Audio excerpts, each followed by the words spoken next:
Home runs, baby. Home runs. We're having a week. What is Having going a on? week. It's a Thursday. It's 4 o'clock on a Thursday. Basically Friday. Where are Basically, you at? every day is Friday. Every day is Friday, baby. Yo, wait till you see the clip. Actually, it's uploaded right now. Is it? I'll It's look at it after. it's the clip of you talking about Sundays are your new Mondays, Oh, nice. and us carrying that momentum and starting, and so you're not overwhelmed on Friday.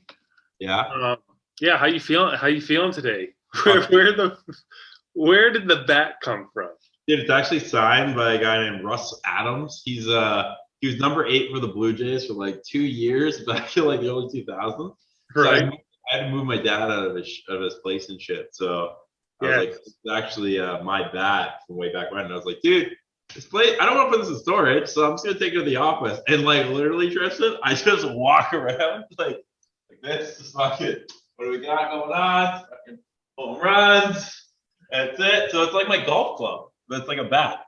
Yo, I'm trying to picture you because like you don't have any employees in the office, do you? I got Dwayne actually now. He'll probably walk back in during this interview. So I got one.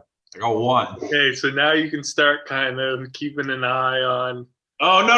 I'm not trying to keep like an eye on anyone like this. Yeah, you fucking better. But it's like but it's more like just like I don't know. It's like even if I'm on calls, I'm just like chilling, like just like flipping the bat around. I don't know. Again, it's I like it. It's like my golf club. That plus Ted, it's bringing like a human, I don't know, like human centricity. Dude, we just bring energy in this room, and really, it's just me and Ted. I am so dead. I hopped on this call. You're just up there. I'm ready. Fucking run. Let's go. Holding the bats. Yeah, man. So I've just been going through the Nunchi clips are on Google Drive as well. How they looking?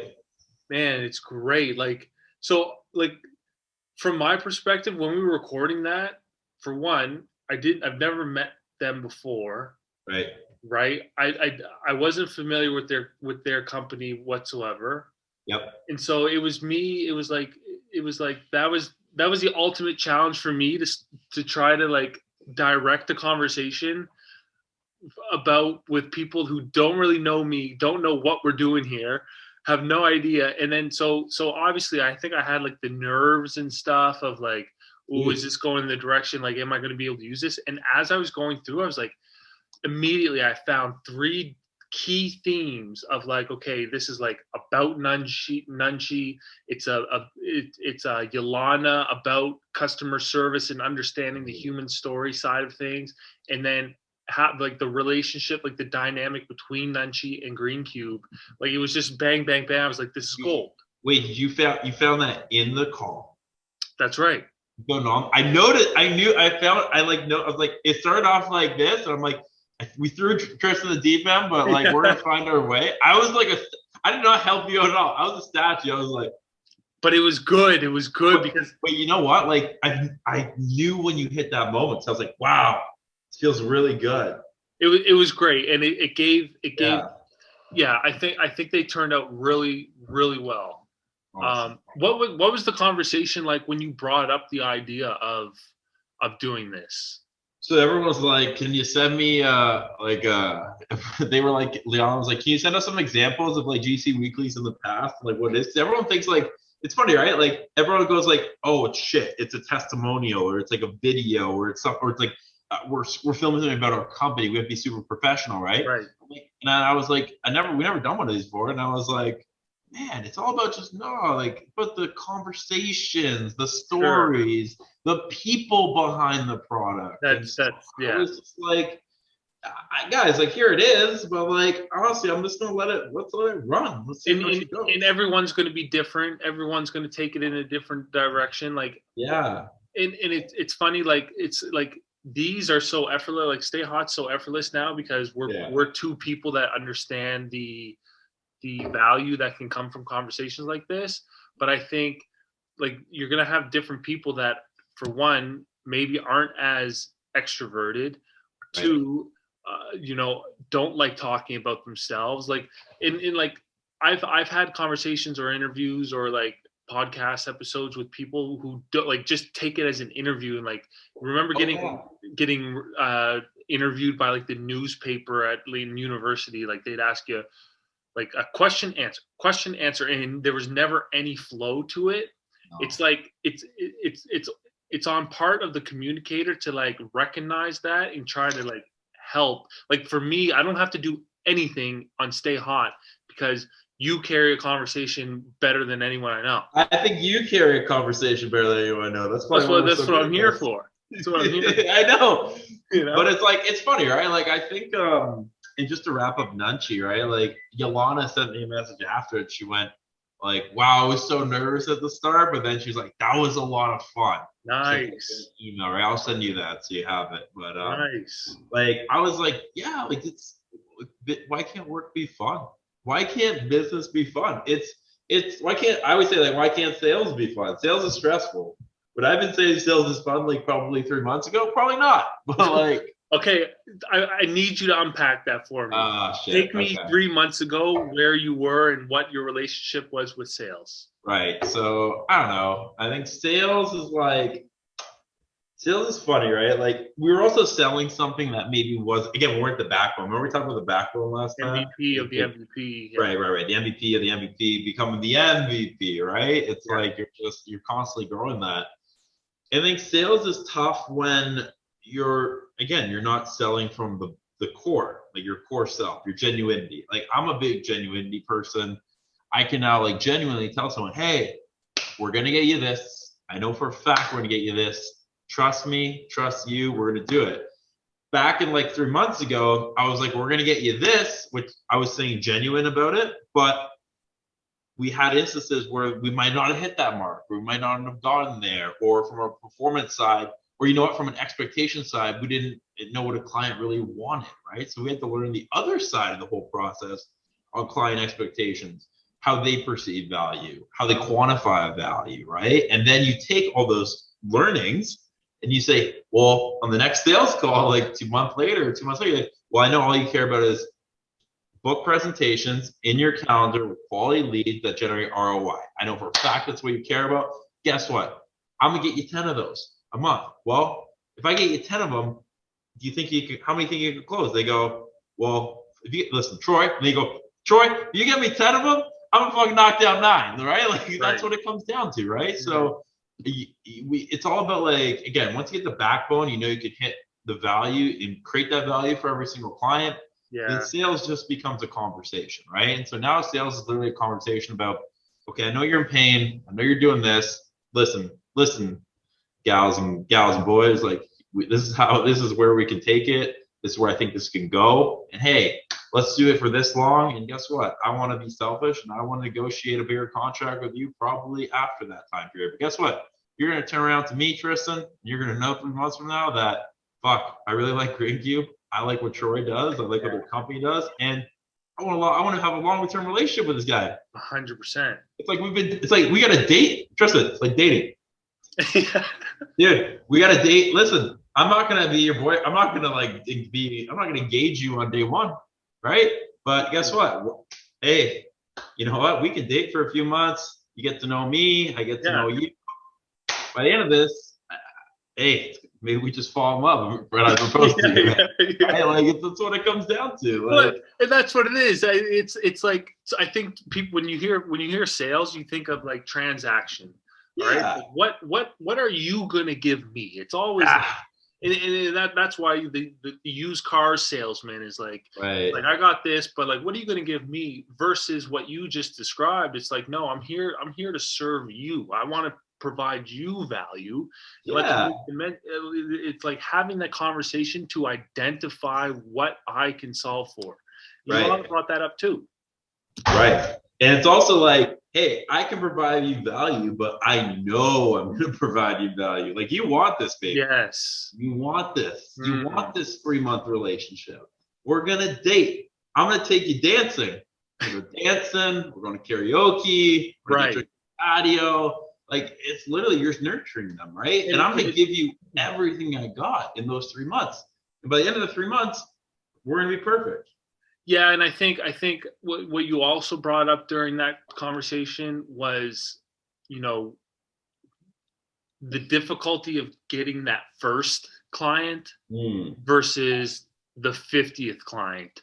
It's just like, it's like going on your first date ever. You're shook, you're nervous, you have no idea how it's going to react. You don't know how you react on dates, but once you do it, you know, over time, you're like, oh, I've done this before. I've been here.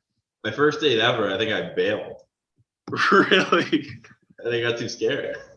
I went there, I saw half the movie, bathroom break, and then bolted. No way. So yeah, I was grade 6. I mean, give me a little. It was grade 12-year-old. The guy was a little young buck, but like that's just that's all about like personal growth, right? Sure. It's like everything. It's like, you know, you're nervous doing the first thing. Like I was super nervous doing it with Yolanda and JP to start, and I'm going to for the next time too. But at least now I know how it flows, and you know, every business and every founder is going to be different. It's going to be a human being different every time, but at least like I can see the larger picture. You know what's funny though is like, I think there's such an element of trust, right, with any like thing that you're going to do. Mm-hmm. So it's like, I knew that like, hey, it's a little, everyone's got butterflies, but like, I also knew that like you were going to succeed and that we were going to succeed through that. You know what I mean?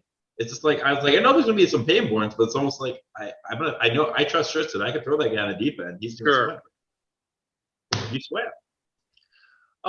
I want to switch gears today. Yeah. Like, I want to talk about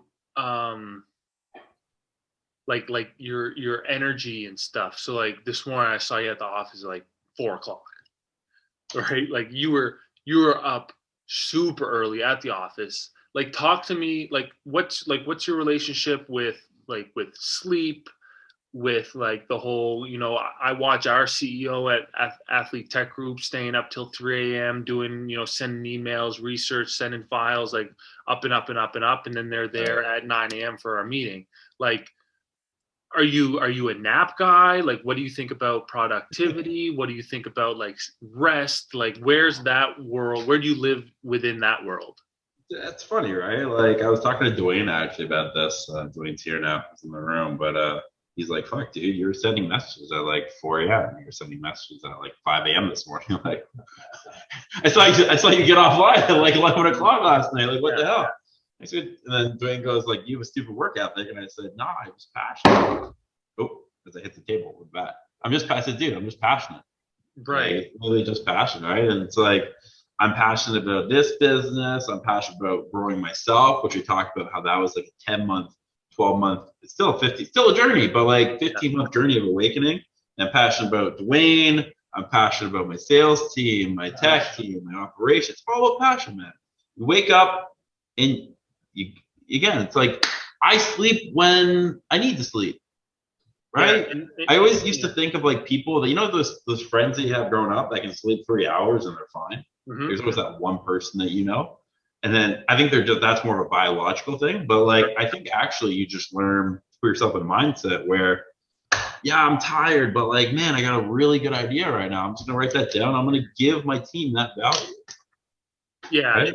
The ideas, and I think I brought this up probably like act 3 or 4, but it's that first moment when I had like an idea to create something, and then you sell that idea to somebody. I was wired. I was willing to stay up for 2 weeks in a row because I was just like, I continually have an idea, you know, and I want to make that perfect, and I want to build on that side. And it's just like, there's an energy that comes when you're creating.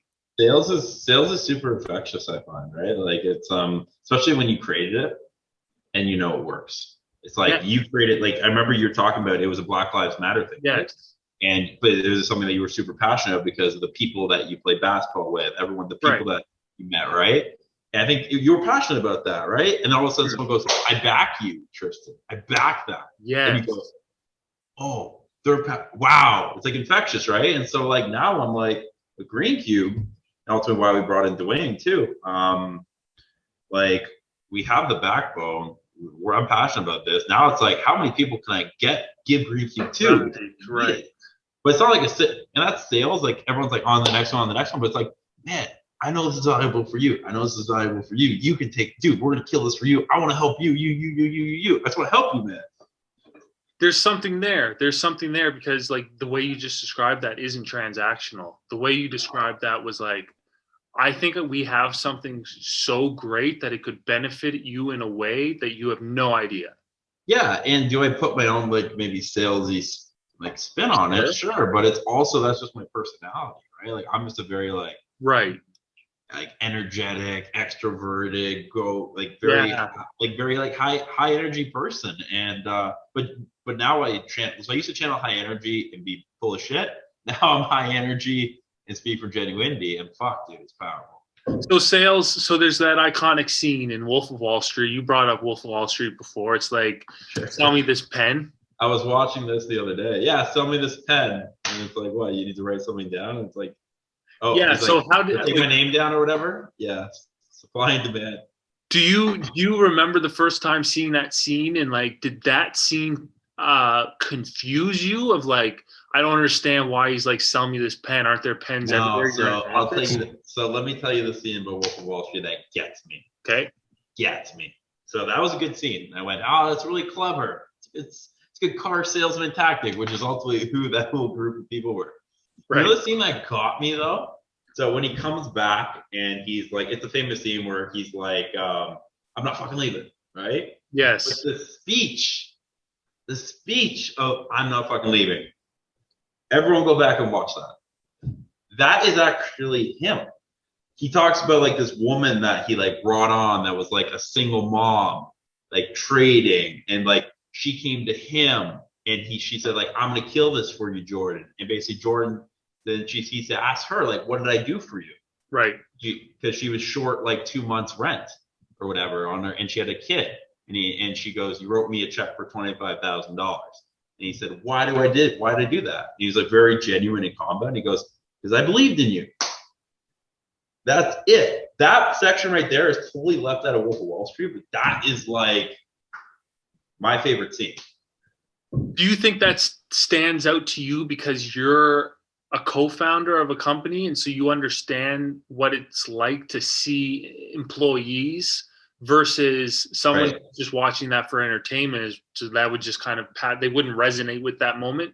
Sure, I think so. I think that's a big part of it. It's like I also care. I genuinely care about everyone I work with success, like to the fucking core. Like I care about how you do financially if that's the way you're motivated. I care about you coming in here and being comfortable and happy. Like I genuinely care about that, and I want to see you succeed. So when he goes and says that I did that for you because I believed in you, like I resonate so much with that because I genuinely believe in everyone that I work with and want them to succeed. Because when they succeed, like we always talk about, Tristan, right? When a person is motivated, successful, passionate, I'm motivated, successful, passionate, our company's motivated, successful, passionate, and we build. Like I'm trying to like ask you a follow-up question of like to give me reasonings because you hear that all the time and I know you're a genuine person. You it's rare when you say things just to say them because they sound good. Yeah. But like you saying you want your employees to succeed, immediately someone's going to think like, oh, of course you do, because then that's going to make you look better. But like, you think it's a passion to seeing other people happiness? Is that the root of your passion for entrepreneurship? Because it's a medium for you to improve other people's lives with your product or also through employment.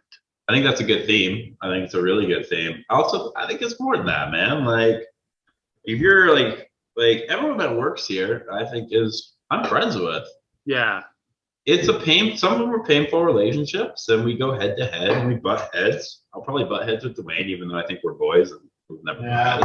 We're good. See, you can hear him. Yeah, we're good. It's like man, it's like I think I always want to see people be happy, but I also always want to see people, again, going back to our main theme of this whole thing, and get that genuine belief, fire in themselves, but literally get that fire like in themselves. Because when they have fire in themselves, they can be the most introverted person in the world, but they're so like they're so triggered, right, Tristan? They're like their mindset is triggered. Yes. And I think I want to trigger everyone in our company. Right. You want to see that fire, like the same because and energy. Because it's not like because when they have that like fire energy, they don't have to show it. But when you have like when you're triggered, when you're on, oh, dude, you're the best version of yourself. So it's amazing. Do you think entrepreneurship, like being an entrepreneur, is the best way to instill that fire in someone else, or do you think you could have done that if you were just an employee versus? I don't think I could have. I couldn't have done that as an employee because I would have. I'm a very like again, you don't throw me in a box. If you throw me in a box, I'm gonna break the fucking box down. Right. That's why I'm probably good at doing a co-founder, right? Right. Yeah, I mean, I wouldn't have had the opportunity to go to a fellow colleague of mine and say, hey, you know what? Why don't you try it like this? You keep saying right? That, yeah. Or like, hey, you know what? Let's pick each other up. Like, let's build this up because they might, I don't know, it's just, they might get flustered saying like, what is this? I'm in corporate. You're supposed to stay in your cubicle. Like, right? Here it's like just, yeah, it's like, I love it. We can create the environment. I can help create the environment, but everyone creates their own environment that fuels the company's environment, right? So I think like the core of it, Tristan, is like I get like my passion is the company because that was something that I had to fight for myself a lot to get there, right? It was an extension of myself. We always say a Greencube is an extension of me, right? Mm-hmm. But for everyone else I work with, I love their stories, right? And I want to see them. Like I listen to their stories, and like whenever it comes in, like I want to see them succeed, and I'm gonna do everything in my power. Because it's not my duty to do it. It's not gonna make me look good. No. But it's just I really want to see you succeed, man. I want to see you do well. That's it.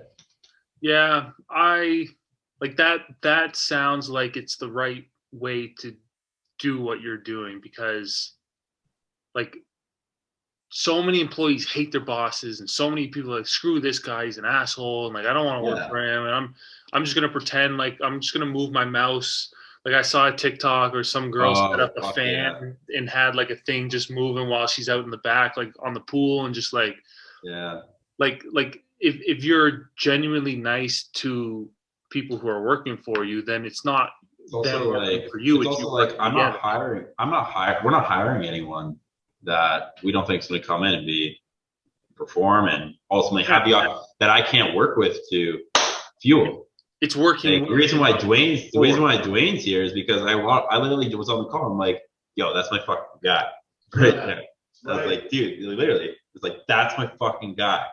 He has that energy. He has like that pizzazz. He's got like the it factor. You want to talk about the it factor and the G factor, right? It's like you gotta have it, man. Like I'll listen outside of work. I'll work with you if you don't have it already, right? Sure.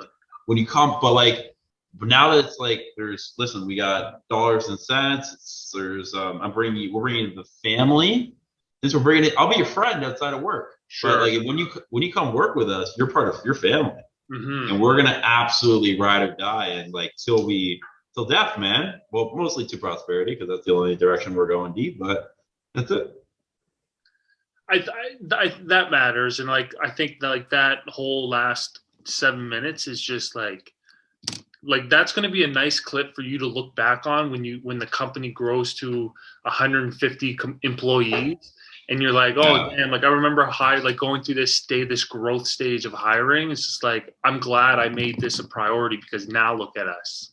Yeah, it's also like you should thank people. Like I thank D for coming in to the office during we're not supposed to be in offices right now. We're an essential business, but like we're not like no one's coming back to work. D's here. He's busting his ass. I fucking love that shit. Like I love when people come to work and want to get better and learn and just break.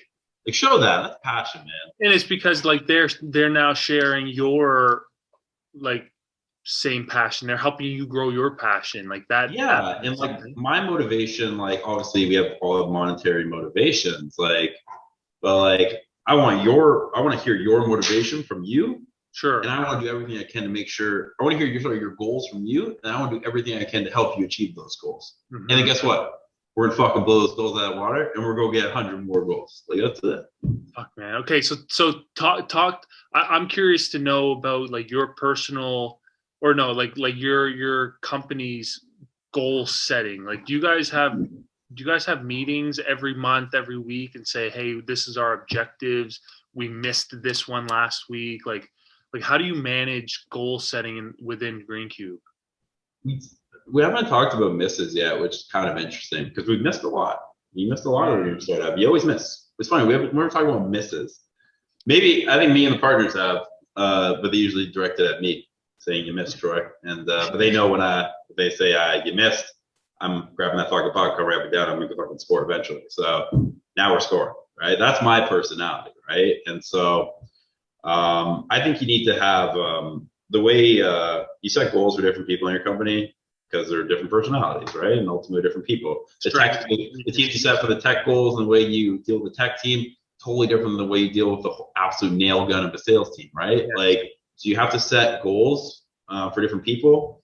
Ultimately, I have great partners here that have had a ton of business experience in setting those goals. I can't say like definitively that I know how to set goals for the tech team, but I do know how to motivate them through the eyes of the sales team, if that makes sense.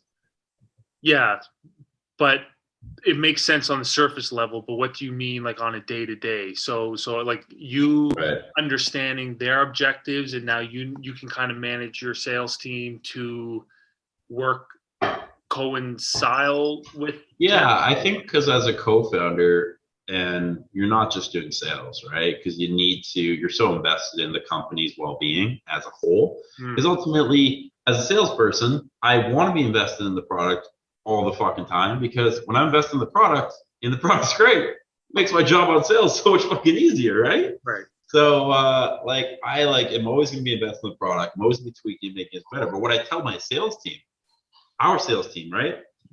Since we're building a sales enhancement product, right? And I say this to everyone. I said this to D when he came in here. I said, D, like, you're the R&D team. You get to make your life a hell of a lot easier.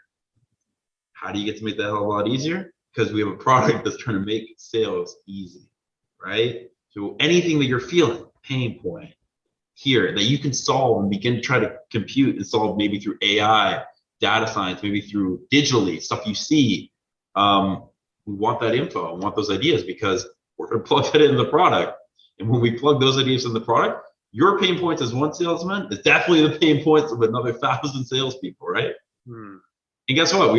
I always love talking to salespeople and saying, "What's going on with you guys? Like, why are you in pain?" Right? Every client call, every prospect call, usually I get an idea off. It's great, and we plug that in. Yeah, and like by you identifying the pain points in, like, it's like looking at the macro level and the micro level. Like, you as a co-founder need to see the company as a whole. What's happening? Like, I think of like how big of a company like Amazon is. Jeff Bezos should know just as much as what's going on, like, with his factory workers as he does with the board of directors. Yeah, so it's interesting, right? So I've also gotten a lot of experience learning about corporate structure too now. So he stepped, like, listen, it's so rare.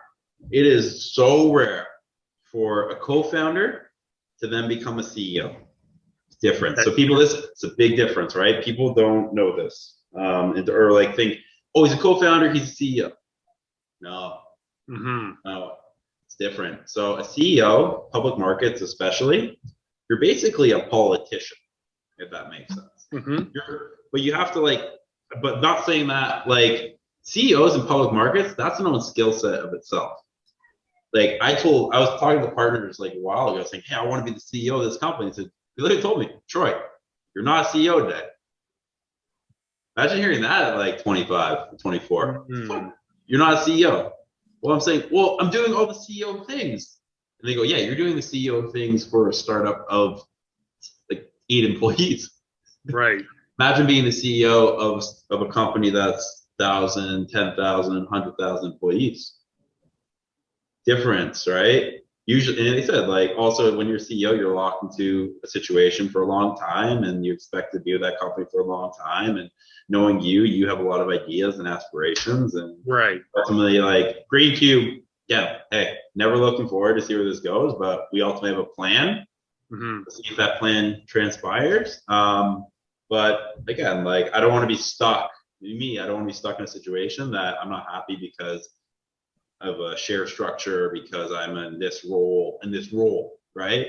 I don't want to be in a role. I want You're to be going to break out of that box. I don't want to be role. I want to be, and I want to be me, right? So that's it. It's like that self-awareness for you, the fact that you know like where you're going to flourish and where you want to be, like that's freedom that not a lot of people have.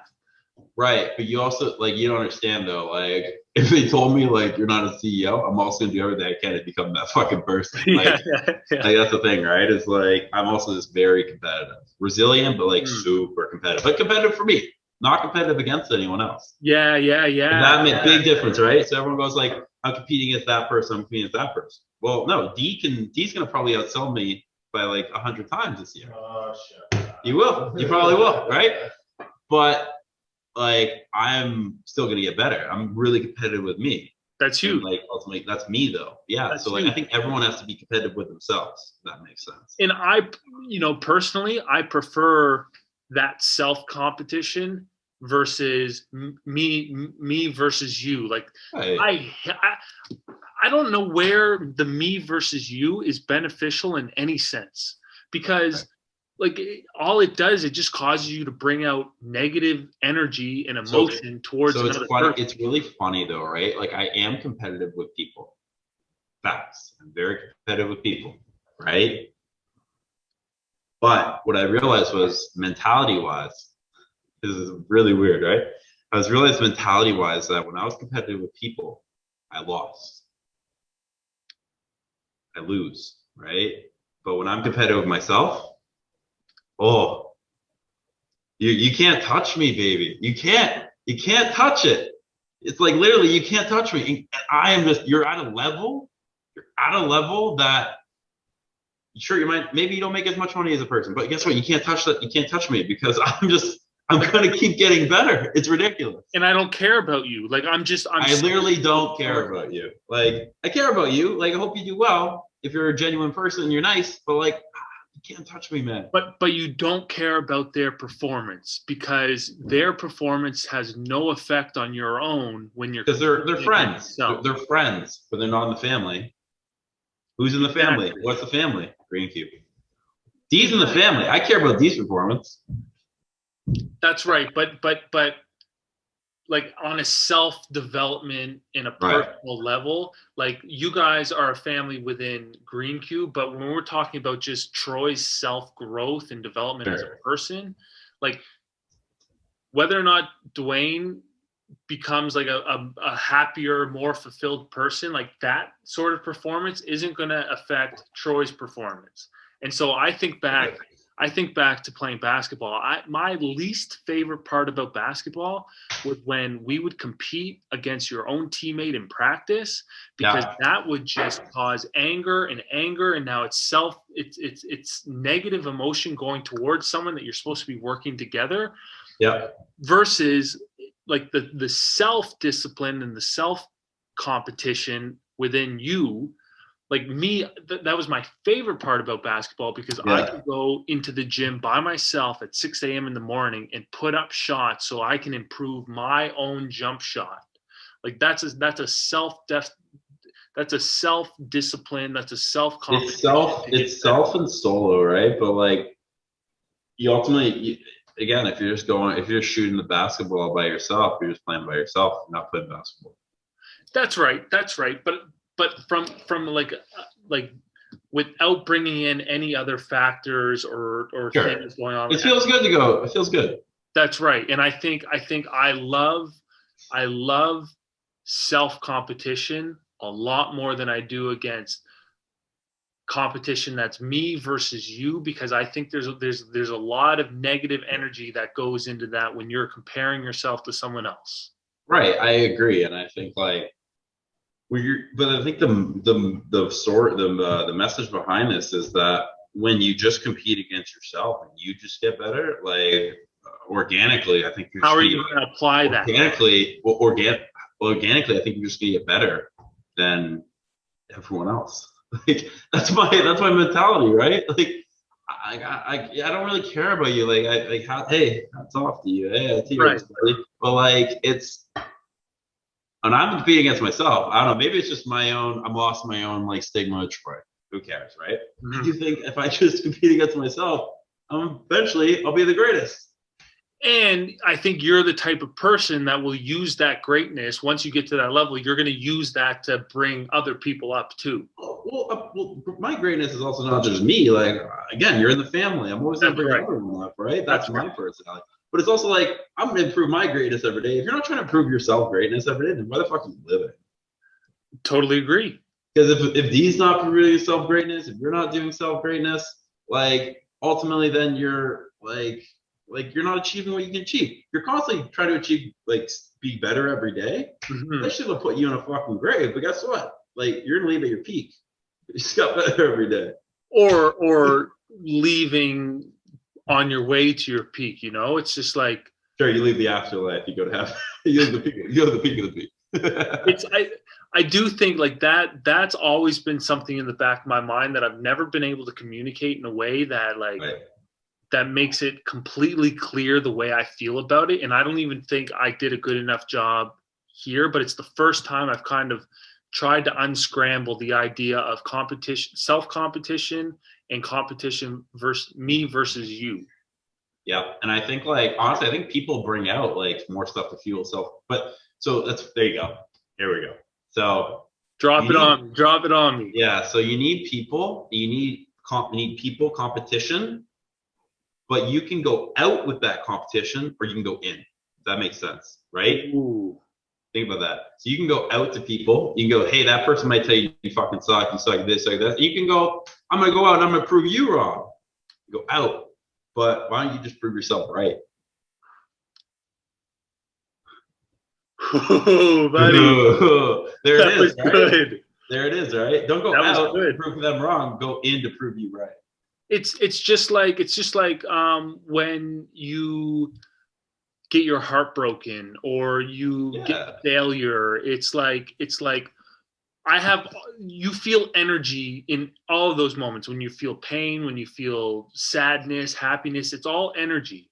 And what a lot of people do when someone hurts them, they're like, I'm going to hurt you back. I'm going to take all the energy that I have right now and give it to you versus keep it for myself and use it to propel me forward. What did Kanye West say? Success is the best revenge. It is. And it's just like energy. Like, man, I was so fucked up in high school where I'm about to tell you. Can we just clip that one part? 3 seconds. I was so fucked up in high school. I was like that disciplined, like always watching motivation videos, and I had the quotes, and like I was peak. Everyone's surface level shit. Peak surface level motivation and this, but I was so driven. I had a long distance girlfriend at the time. Yeah. I was in private school, so I was like doing the clean cut, no partying, no nothing. I was in my, all of that kind of, meanwhile, she was back home, public school. I was so fucked up that I used to wish, like, or play scenarios in my head that she would cheat on me just because it would make me so angry that it would make me work harder in the gym and get better. Oh, fuck. You were a head case. I was a head case too. I still am. We're all head cases. It was just like I fed off the energy that stuff that made me angry gave me, because whenever I would get angry, I would work out, I would play basketball, I would do push-ups, like, and I was just like, I was craving that energy. Now I still kind of do it, and that's where like the healthy coping mechanism come from, of like, instead of turning to a self-deprecating escape, you do something that's positive. Right. But it's like in high school, I was peak of like, I want to feel so much pain because it's going to make me the greatest. But like the worst, but like you're also like giving yourself the worst pain possible because it's all self-inflicted pain. That's right. But that's how I was thinking. I was just like, holy, this is a superpower. Whenever I feel pain, so there it is right there, right? Like self-inflicted pain going in but being bad, being like having an outward mentality, but going in, you know, like don't be wrong, like a wrong mentality going in. Think about that, right? We always talk about don't go wrong out. Don't go out to prove them wrong. Go in to prove you right. Like you're going like in to prove you wrong. Yeah. Well, it's just like you're gonna fail. You're gonna feel pain. You're gonna feel like cheated on or this whatever. But what are you gonna do with the energy? Because you're gonna feel energy. That all that pain is a certain kind of energy. Are you gonna? You know what it is? You know what it is? Someone else or keep it for yourself? It's just like young. We're young, inexperienced boys. It's just insecurities. Let's call it what it is. Yeah. It's straight up. People go like, why are you like so secure now? Why are you secure? I go, well, I had a lot of insecurities. Yeah. And guess what? You just worked on them. You got better. Just gotta let it grow a little bit. I call up an ex-girlfriend and say, hey, you were right, and I'm sorry. Like it wasn't like, hey, it just didn't work out, but I'm sorry for that. Like I apologize. Yeah, it's and as you mature, you get better at like accepting things and you know doing the right thing versus taking that pain and trying to make them feel it instead. Like and right. It's just like why? Like now you look back and you go, wow, I was ugh. Yeah. You know, never like looking back at your email. We're talking about like Act 2 when you look at your email. Hey, yeah. How far you've come. It's like you look back at you look back at your personal life or whatever and go, wow. I should have done that. Come on, Troy, you're better than that. True, and I'm 100%, and that's the whole. It's so funny. I like talk to girls now, and they go like, "Well, like, how was your relationships?" It's so funny. Everyone wants to judge you on your past, right? Yeah. Like, how are your relationships in the past? And I go, I was a terrible boyfriend. I was bad. I was really bad. And they always like they all go stone face, and they go like, "Okay, what's his angle?" Like I go like. But guess what? I learned from that, and I got better. And guess what? The man I am today wasn't the boy I was 4 or 5 years ago. And that's right. Take me for as I am today, because I'm the best version of myself. And you're like you have to thank those past experiences. I agree. And so like yeah, I mean I'm still too much of a wimp to get all around to it, but we'll get around to it. I'll make those phone calls. 100%. True. Nice one. That's nice that you're asked. At least thinking about that and being like, you know, that would be. I already made one. We got a couple. We gotta make a couple more. Okay. One of them might hurt a lot. We'll see. And then, hey, all you do is take that pain and put it inwards versus outwards. Right. There you go. That's what it's all about, buddy. I think that's a good place to end it. This one, I'm glad I finally got that out there because competition is something that I'm still trying to navigate because I'm an ultimate avoider of any sort of conflict, and I've recognized that, and I think it's because I think it's the whole competition thing. It's the whole me versus you, and it shouldn't be me versus you. It's me versus me, you versus you, and together we're not even just like go you versus you, and you know when you're you versus you, no one's gonna touch you, man. That's what it is, buddy. That's Stay Hot Act 6 sign off. Stay hot, kid. Good buddy. Bye bye.